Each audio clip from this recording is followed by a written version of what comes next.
Assalamualaikum warahmatullahi wabarakatuh. Perkenalkan, nama saya Vanessa Angelina, NIM 401190324 dari kelompok 2 akan membawakan presentasi mengenai analisis SWOT pada manajemen strategik. Analisis SWOT yaitu Strength, Weakness, Opportunity, dan Threat. Strength sendiri artinya adalah kekuatan, kemudian weakness adalah kelemahan, yang ketiga opportunity adalah kesempatan atau peluang, dan threat adalah ancaman. Analisis SWOT. Untuk mencapai hasil yang maksimal pada bisnis, diperlukan adanya perencanaan yang matang. Pada tahap perencanaan, sangat penting untuk membangun strategi yang tepat agar tercapai tujuan secara efektif dan efisien. Langkah-langkah manajemen strategi yang baik akan membawa kita pada keberhasilan mencapai tujuan organisasi maupun bisnis. Nah, pada manajemen strategi, proses pembuatan strategi yang pertama adalah perumusan yang diawali dengan analisis SWOT. Analisis SWOT adalah penilaian terhadap hasil identifikasi situasi untuk menentukan apakah suatu kondisi dapat dikategorikan sebagai kekuatan, kelemahan, peluang, atau ancaman. Analisis SWOT merupakan salah satu bagian dari proses perencanaan. Hal utama yang harus digarisbawahi adalah bahwa dalam proses perencanaan tersebut, suatu institusi membutuhkan penilaian mengenai kondisi saat ini dan gambaran ke depannya yang mempengaruhi proses pencapaian tujuan institusi. Harapannya, dengan dilakukannya analisis SWOT, perusahaan atau organisasi dapat mengembangkan misi yang dijabarkan ke dalam tujuan jangka panjang dan jangka pendek. Definisi analisis SWOT.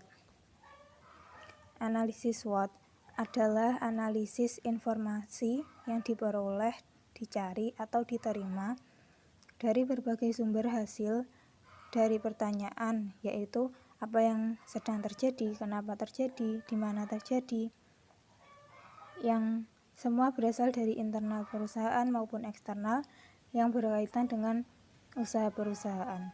Analisis ini ditunjukkan untuk mengukur besarnya kekuatan maupun kelemahan perusahaan secara keseluruhan, serta kesempatan dan ancaman yang ada di luar perusahaan, di mana skor atau bobot besarnya dapat menggunakan beberapa macam teknik, mulai dari statistik, program dari Microsoft Office Excel, atau beberapa program aplikasi lainnya yang banyak dijumpai. Faktor penting dalam analisis SWOT dapat berasal dari faktor eksternal maupun internal. Mengamati faktor-faktor penting informasi eksternal dapat diketahui dari kondisi eksternal yang berhubungan dengan usaha perusahaan, seperti perkembangan iptek, kebijakan pemerintahan, kenaikan suku bunga, produk atau jasa yang sedang ngetren, musim atau kondisi yang sedang terjadi, dan sebagainya.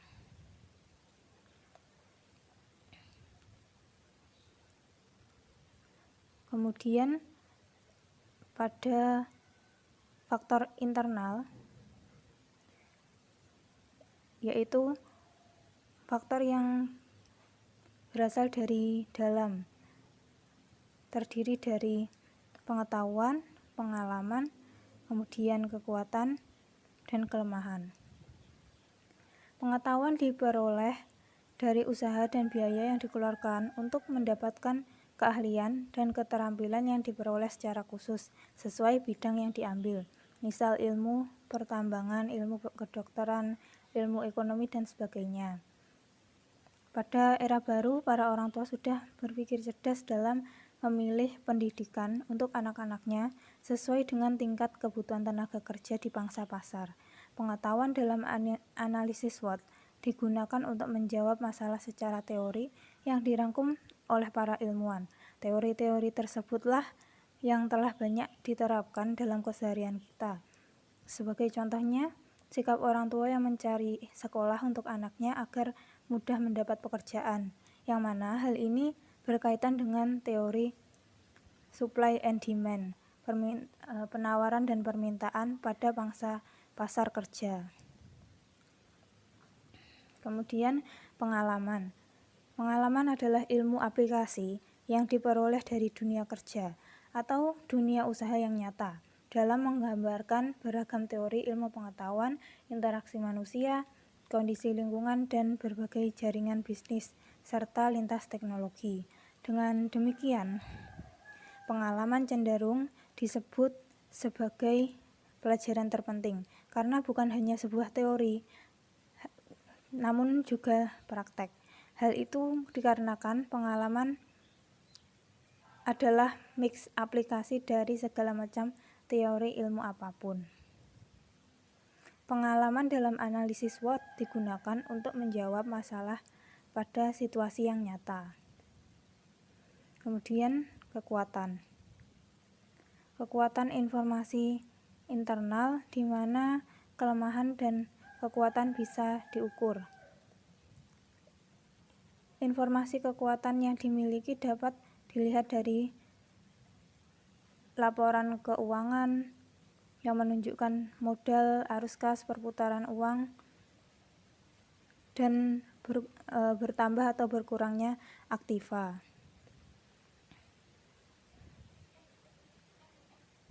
Kekuatan dalam analisis SWOT digunakan untuk membuat rumus apa yang harus dilakukan dengan kekuatan yang ada. Sebagai contoh dapat dilihat dari misal cerita fiktif, perusahaan jasa konsultan yang terpuruk mempunyai karyawan yang cukup loyal. Mereka sukarela meminjamkan laptop pribadi untuk kelancaran usaha. Nah, inilah contoh kekuatan yang dimiliki suatu perusahaan dalam bentuk loyalitas. Kemudian kelemahan. Informasi ini dapat diketahui dari banyaknya kasus internal perusahaan yang berkaitan dengan keterbatasan kepemilikan sumber daya dan sumber daya manusia, yang mempengaruhi kinerja semua fungsi atau departemen, baik fungsi produksi, fungsi keuangan, pemasaran, maupun fungsi sumber daya manusia. Faktor yang paling mengancam posisi perusahaan adalah keterbatasan sumber daya manusia yang mampu dalam skill atau keterampilan, mampu menjadi leader, dan yang mempunyai dedikasi tinggi.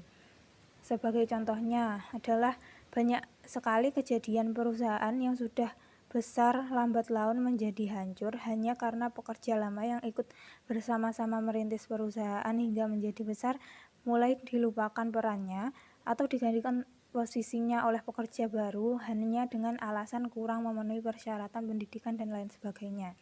Padahal orang lama ini ternyata lebih mampu karena lebih berpengalaman dengan kondisi kerja perusahaan karena sudah memiliki pengalaman dari masa merintis hingga masa jaya. Info kelemahan dalam analisis SWOT dapat digunakan untuk membuat rumus apa yang harus dilakukan untuk mengurangi kelemahan yang ada agar tidak menghambat implementasi strategi di waktu realisasi. Kemudian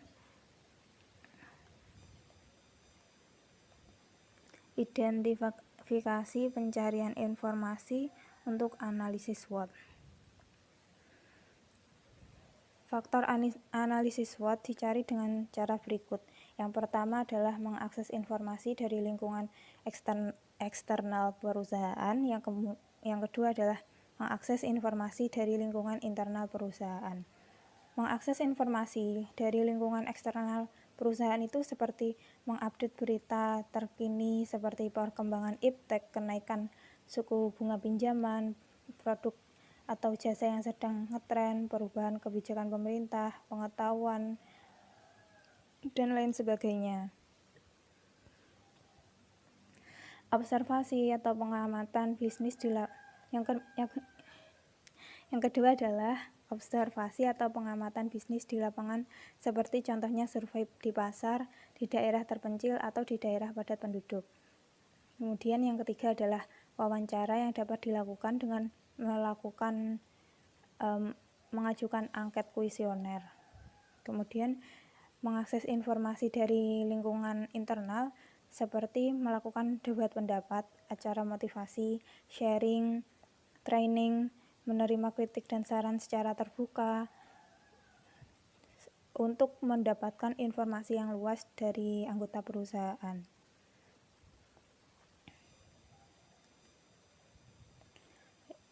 Kemudian matrik analisis SWOT.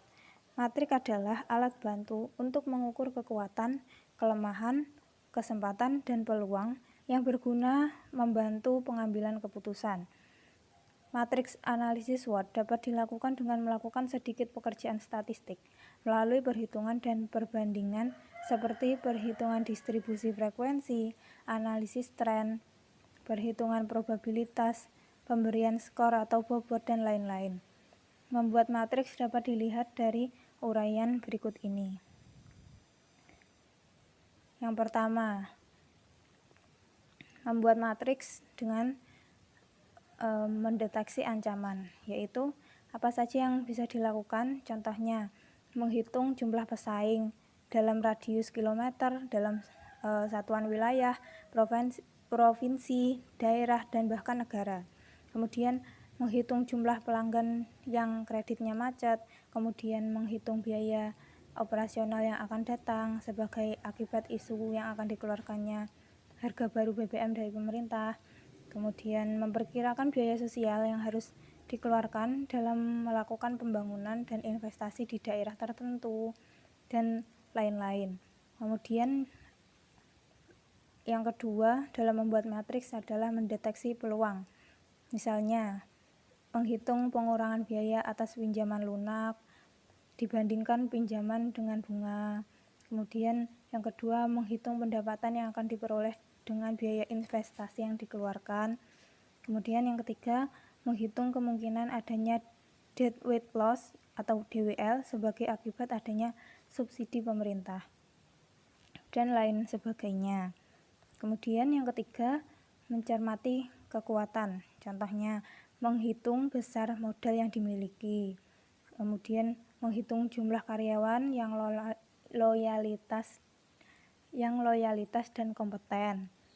Kemudian yang ketiga, menghitung jumlah konsumen yang loyal pada produk perusahaan. Kemudian yang keempat, mencermati kelemahan. Misalnya, menghitung peralatan yang rusak dibandingkan peralatan yang masih bagus.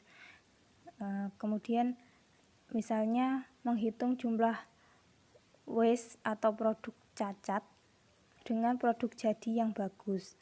Kemudian, melakukan perbandingan besarnya utang daripada modal sendiri yang berkaitan dengan kekayaan perusahaan. Sekian presentasi dari saya. Apabila ada kekurangan, saya mohon maaf yang sebesar-besarnya. Wassalamualaikum warahmatullahi wabarakatuh.